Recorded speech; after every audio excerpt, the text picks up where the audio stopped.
नमस्कार साथियों, स्वागत है आपका पिपारा एजुकेशन पर। मैं आपका दोस्त राजीव एक बार फिर आपके सामने उपस्थित हूं। दोस्तों, हमने उत्तर प्रदेश की कला एवं संस्कृति की एक सीरीज शुरू की है, जिसमें दोस्तों कल के वीडियो में हमने आपको पढ़ाया था उत्तर प्रदेश की जनजातियों के विषय में। और दोस्तों, ये जो सीरीज शुरू की है आधुनिक परीक्षाओं को ध्यान में रख करके की है कि आधुनिक परीक्षाओं में यानी कि वर्तमान परीक्षाओं में जिस प्रकार के सवाल आपकी परीक्षाओं में पूछे जा रहे हैं, तो दोस्तों उसी प्रकार से हमने आपको समझाने की कोशिश कल भी की थी और आज के वीडियो में भी हम वही कोशिश करेंगे। तो दोस्तों, कल का वीडियो यदि आपने नहीं देखा है तो उसका लिंक हमने इसी वीडियो के डिस्क्रिप्शन में दे दिया है। पहले आप इस वीडियो का लाभ उठाइए, इसको देखने के पश्चात आप उस वीडियो को देखिए, क्योंकि दोस्तों बहुत ही मेहनत करके वो वीडियो बनाया है। और यदि आप दोस्तों इस सीरीज में आप हमसे जुड़े रहेंगे तो उत्तर प्रदेश की कला एवं संस्कृति से जितने भी प्रश्न बनेंगे वो एक भी आपका गलत नहीं होगा। तो चलिए दोस्तों, आज के वीडियो की शुरुआत करते हैं। और आज हम पढ़ने वाले हैं उत्तर प्रदेश के फोक डांस, जिसे आप लोक नृत्य भी कहते हैं। तो दोस्तों, हम व्याख्या सहित इसको पढ़ेंगे, क्योंकि व्याख्याओं से सवाल आ रहे हैं। रटना नहीं है, जहां रटना है वहां रट लेंगे, लेकिन जहां पर समझना है वहां पर हम समझ के चलेंगे। तो सबसे पहले दोस्तों हम देख लेते हैं ब्रज क्षेत्र के जितने भी लोक नृत्य आपकी परीक्षाओं में पूछे जाते हैं उनकी व्याख्या आपको यहाँ पर दिखाई दे रही होगी। सबसे पहले देखेंगे आप चरकुला, ब्रज क्षेत्र का। दोस्तों ये लोक नृत्य है, आपको किस प्रकार से याद रखना है? पहली बात तो ब्रज क्षेत्र के सारे याद रखने हैं। यदि पूछ लिया जाए कि निम्नलिखित में से कौन सा लोक नृत्य ब्रज क्षेत्र का है, तो आप सारे यहाँ पर देख सकते हैं। और यदि दोस्तों डिटेल में पूछा जाएगा तो आप इस प्रकार से देखिए। चरकुले का मतलब होता है दोस्तों पहिया। ब्रज क्षेत्र में चरकुला कहते हैं पहिए को। तो पहिए पर दोस्तों 108 दीपों को रखकर ये नृत्य किया जाता है और उसी को कहते हैं चरकुला। ठीक है, तो ये होता है दोस्तों ब्रज क्षेत्र में। अगला है कीर्तन। कीर्तन दोस्तों ये भी ब्रज क्षेत्र का एक नृत्य है और इसमें दोस्तों एक परंपरा है गोड़िया परंपरा। तो वहां के लोग क्या करते हैं दोस्तों, गले में मृदंग ढोलक टाइप का होता है उसको टांग लेते हैं, हारमोनियम टांग लेते हैं और दोस्तों उसको ये बजाते हैं और डांस करते हैं। तो उसी को हम कहते हैं दोस्तों कीर्तन। उसके बाद में है दोस्तों नरसिंह नृत्य। नरसिंह जो नृत्य है दोस्तों, आप सबको मालूम होगा कि भगवान विष्णु जब नरसिंह अवतार में आए थे, तो दोस्तों उसी की परिप्रेक्ष्य में ये नृत्य मनाया जाता है। भगवान नरसिंह का जो अवतार है उसमें साथियों हिरण्यकश्यप और क्या नाम लवणासुर का जो इन्होंने वध किया था, तो उसी का ये प्रदर्शन करते हैं नरसिंह नृत्य में। उसके बाद है रास।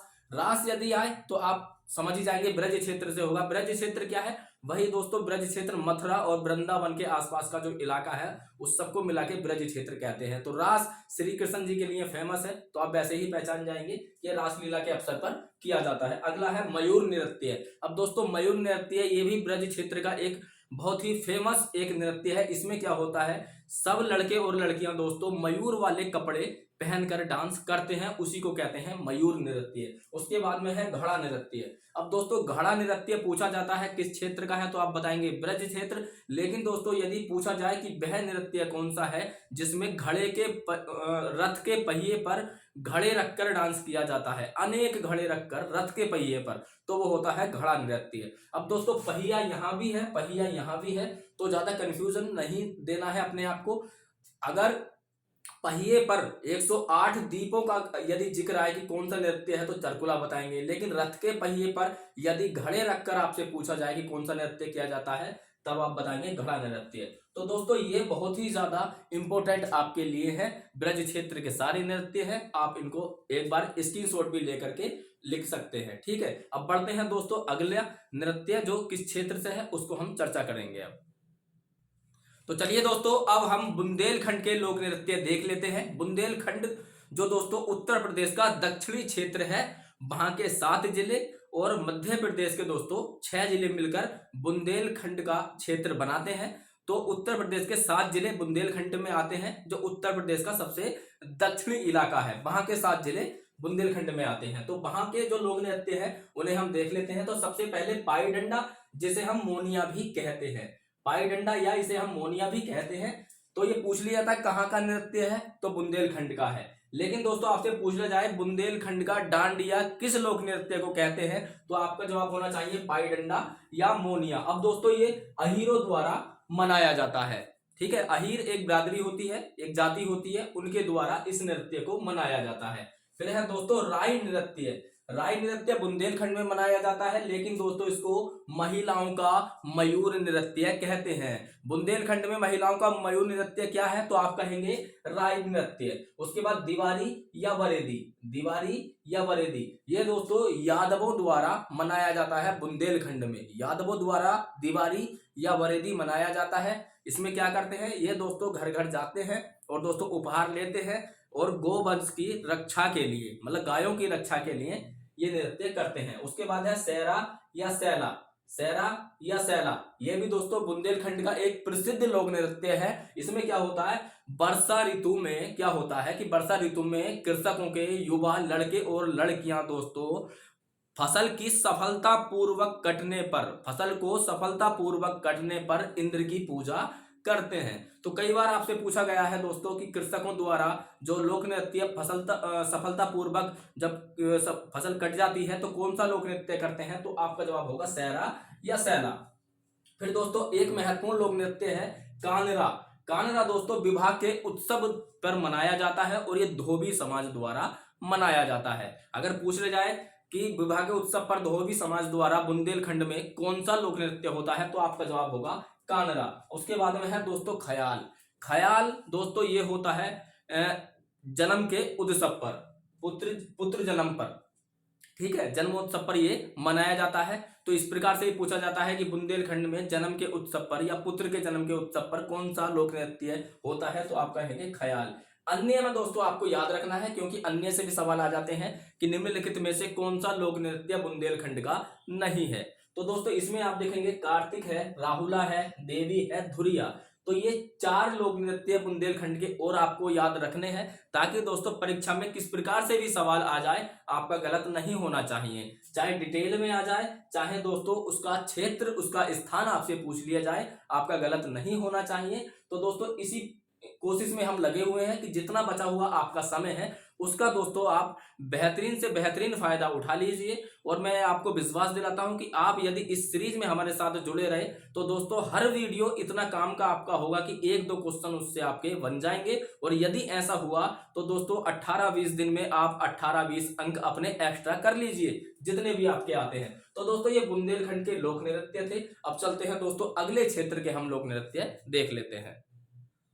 तो दोस्तों अब देख लेते हैं हम पूर्वांचल के लोक नृत्य। पूर्वांचल कहां पड़ता है, उत्तर प्रदेश का जो पश्चिमी क्षेत्र है वह दोस्तों पूर्वांचल के नाम से जाना जाता है, जिसमें हम देखेंगे सोनभद्र, मिर्जापुर, गाजीपुर, बलिया, मतलब जितने भी पश्चिमी जिले हैं उन सबका जो समूह है दोस्तों वह पूर्वांचल कहलाता है। तो वहां पर दोस्तों कुछ महत्वपूर्ण लोक नृत्य हैं, उन्हें हम देख लेते हैं, थोड़ा डिटेल में समझेंगे। और स्थान तो आप देख ही रहे हैं पूर्वांचल, तो सारे के सारे ये पूर्वांचल के हैं, इन्हें भी आपको याद रखना है। तो सबसे पहले विदेशिया। तो दोस्तों विदेशिया एक लोक नृत्य है। ये कब होता है, ये होता है दोस्तों पत्नी द्वारा। पति जब विदेश जाता है तो उसके विरह में दोस्तों जो नृत्य होता है उसे कहते हैं विदेशिया। पति जब विदेश जाता है तो पत्नी उसके वियोग में, उसकी विरह में दोस्तों यह नृत्य करती है। उसके बाद में है नकटोरा। नकटोरा होता है दोस्तों विवाह के उत्सव पर, जब विवाह होता है उस समय दोस्तों एक नृत्य होता है जिसे नकटोरा कहते हैं। और पश्चिमी उत्तर प्रदेश में दोस्तों इसको खोरिया के नाम से जाना जाता है। तो ये पश्चिमी उत्तर प्रदेश में खोरिया और पूर्वांचल में नकटोरा। विवाह के उत्सव पर यदि पूछा जाए तो आप नकटोरा बताएंगे। धोबी समाज द्वारा दोस्तों जब संतान की उत्पत्ति होती है तो वह कौन सा नृत्य करते हैं, कहां, पूर्वांचल में, बुंदेलखंड में नहीं, बुंदेलखंड में दूसरा था, ये पूर्वांचल में है। तो पूर्वांचल में आएगा धोबिया। धोबिया धोबी समाज द्वारा होता है। कहरुआ ये कहार समाज द्वारा होता है, ठीक है, कहरुआ कहार समाज द्वारा होता है। फिर है कट घोड़वा। कट घोड़वा इसका मतलब है दोस्तों, कट माने हो गया तुम्हारा काट, काट का मतलब लकड़ी, और घोड़वा मतलब घोड़ा। तो कृत्रिम घोड़ा यानी लकड़ी का घोड़ा बनाकर उस पे बैठ पर जब नृत्य किया जाता है तो उसे कहते हैं कट घोबड़ा। तो दोस्तों आपसे पूछा जाता है कि कट घोबड़ा किस क्षेत्र में नृत्य किया जाता है, तो आपका जवाब होगा वहां पर पूर्वांचल में किया जाता है। और दोस्तों यदि आपसे नृत्य का नाम पूछ लिया जाए तो आप बताएंगे कट घोड़वा, ठीक। अन्य में आपको फिर याद रखना है, क्योंकि दोस्तों ये पूर्वांचल के 3 नृत्य हैं, चोलर है, गोईयू है और ठडिया है। इन सबको आपको याद रखना है। यदि दोस्तों सवाल कैसे पूछा जाएगा, जैसे कि मैंने अभी आपको बताया, या तो पूछा जाएगा उसका क्षेत्र बताइए, तो क्षेत्र में इसलिए मैंने सबको अलग अलग करके आपको बताया है ताकि आपको कंफ्यूजन ना रहे। तो क्षेत्र में आप बता देंगे कि ये पूर्वांचल का है, बुंदेलखंड का है, ब्रज क्षेत्र का है, या आगे हम पढ़ेंगे अवध का है। लेकिन दोस्तों अगर डिटेल में पूछा जाएगा, जैसा कि आजकल आधुनिक परीक्षाओं में पूछा ही जा रहा है, तब भी आप गलत नहीं करेंगे, ये हमारा आपसे दावा है। तो चलिए दोस्तों बढ़ते हैं अब अगले क्षेत्र की ओर। तो चलिए दोस्तों अब अवध क्षेत्र के हम लोक नृत्य देख लेते हैं। तीन ही हैं, तीन ही आपको याद रखने हैं। अवध का क्षेत्र कौन सा है दोस्तों? लखनऊ के आसपास का जो क्षेत्र है उसे हम अवध क्षेत्र कहते हैं। और अवध में दोस्तों एक याद रखना आपको, जोगनी। जोगनी का क्या मतलब है दोस्तों? कि जोगनी में एक लड़का लड़की बनता है तब वो नृत्य करता है, तो उसे हम कहते हैं जोगनी नृत्य। एक है दोस्तों ढेढ़िया। ढेढ़िया दोस्तों श्री राम जब लंका विजय से वापस आते हैं तो एक दीप छिद्र युक्त सर पर रखकर ये नृत्य किया जाता है, तो उसको हम बोलते हैं ढेढ़िया, और ये अवध क्षेत्र में किया जाता है। एक है फरुहाई। तो केवल इनका नाम ही याद रख लेंगे तब भी दोस्तों आप इनको सही कर आएंगे। बस आपको इतना पता होना चाहिए कि ये अवध क्षेत्र के हैं। अब दोस्तों कुछ महत्वपूर्ण बात जो आपको बतानी है, अन्य से जो पूछा जाएगा, जैसे कि उत्तर प्रदेश के दोस्तों प्रमुख लोक नृत्य बताइए, तो उत्तर प्रदेश के प्रमुख लोक नृत्य में आप बताएंगे दोस्तों, पहले नंबर पर बताएंगे रामलीला। रामलीला है, और दोस्तों रासलीला है, रासलीला है, और उसके बाद में आप देखेंगे दोस्तों नौटंकी है, नौटंकी। तो ये दोस्तों उत्तर प्रदेश के प्रमुख लोक नृत्य हैं। लेकिन अगर पूछा जाए उत्तर प्रदेश का सबसे प्रमुख लोक नृत्य कौन सा है, तो नौटंकी आपका जवाब होगा। तो इसको भी आप याद कर लीजिएगा, ये भी दोस्तों कई बार परीक्षा में आपसे पूछा जाता है। दोस्तों ये सीरीज चल रही है हमारी उत्तर प्रदेश की कला एवं संस्कृति की, जिसमें हमने कल एक छोटा सा वीडियो आपको बना करके दिया था। छोटा जरूर था लेकिन बहुत महत्वपूर्ण था दोस्तों, जो उत्तर प्रदेश की प्रमुख जनजातियों के विषय में था दोस्तों। व्याख्या सहित हमने उसका वर्णन आपके सामने किया था। और दोस्तों इस विश्वास के साथ हम आपसे आज भी कहते हैं कि अगर यहां से सवाल आया लोक नृत्य से, तो दोस्तों एक भी आप गलत नहीं करेंगे। और यदि आप यहां तक ये वीडियो देखते देखते आ गए हैं तो आपसे मेरा निवेदन है कि दोस्तों चैनल को जरूर सब्सक्राइब कर लीजिए। कल हम पढ़ेंगे दोस्तों लोकगीत। लोकगीतों से बहुत सारे प्रश्न आते हैं, और ये दावा है दोस्तों जितना भी समय हमारे पास बचा है, प्रत्येक दिन इतनी महत्वपूर्ण वीडियो आपके पास आएगी जहां से दोस्तों 100% आने की संभावना रहेगी कि वहां से सवाल आएगा ही आएगा। ठीक है, तो जो चुनिंदा टॉपिक है दोस्तों उत्तर प्रदेश के, ये कंटिन्यू चलते रहेंगे। और आप भी दोस्तों इस सीरीज का फायदा उठाना चाहते हैं तो प्लीज दोस्तों आप चैनल को सब्सक्राइब कर लीजिए, बेल आइकन दबा लीजिए। और कल वाला वीडियो यदि आपको देखना है तो लिंक इसी वीडियो के डिस्क्रिप्शन में आपको मिल जाएगा। तो कैसा रहा दोस्तों आज का आपका अनुभव, कमेंट बॉक्स में जरूर बताना। मिलते हैं अगले वीडियो में, तब तक के लिए नमस्कार।